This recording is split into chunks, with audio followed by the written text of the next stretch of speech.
When sports and politics collide, even the most sacred traditions can fracture. The recent chaos surrounding the Vuelta a España has sparked a firestorm between cycling's governing body, the UCI, and the Spanish government, raising urgent questions about the role of politics in sports. But here's where it gets controversial. The UCI isn't just criticizing the protests. It's questioning Spain's entire ability to host international events. And this is the part most people miss. The real battle might not be about the protests themselves, but about whether cycling can truly stay neutral in a world where athletes are increasingly using their platforms to speak out. The final stage of the Vuelta a España, a 30-kilometer time trial in Madrid, was abruptly canceled after weeks of escalating demonstrations. Riders from teams like Israel Premier Tech face daily disruptions, with protesters blocking roads, holding signs, and chanting slogans. What began as a protest against the team's sponsorship by an Israeli company quickly spiraled into a diplomatic row.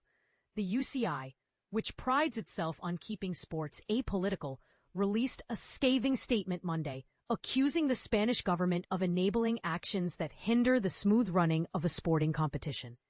The UCI didn't mince words. It explicitly criticized both the Spanish authorities and the protesters, while subtly hinting at a deeper dilemma. Should cycling's governing body force Israel Premier Tech to withdraw or uphold its neutrality at all costs? But the story doesn't end there. Behind the scenes, WhatsApp messages revealed that multiple riders had privately urged Israel Premier Tech to pull out of the race. These messages, obtained by Escape Collective, show a growing divide among athletes. Some argue that sports should remain a sanctuary from global conflicts, while others believe athletes have a responsibility to take a stand. This tension isn't just theoretical. It's forcing the UCI to confront a harsh reality. If protests in Madrid can derail a grand tour, what happens when similar issues arise in other races? And who decides when a team's sponsorship crosses the line from acceptable to offensive? The UCI statement is a masterclass in bureaucratic defiance. It praises the autonomy of sport while implicitly accusing Spain of politicizing the event. Yet the Spanish government has yet to respond, leaving fans and commentators speculating about the fallout. Could this lead to the Vuelta being moved from Spain?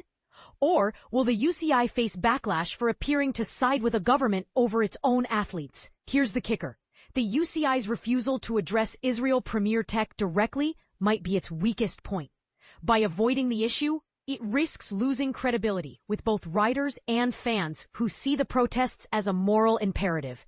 So, where does this leave us?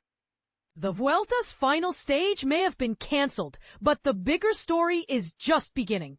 Should sports organizations like the UCI enforce strict neutrality, or should they allow athletes to use their platforms for activism? Is it fair to penalize fans and teams for taking a stand on issues like human rights? We'd love to hear your thoughts in the comments, because this isn't just about cycling anymore. It's about the soul of sports in a divided world.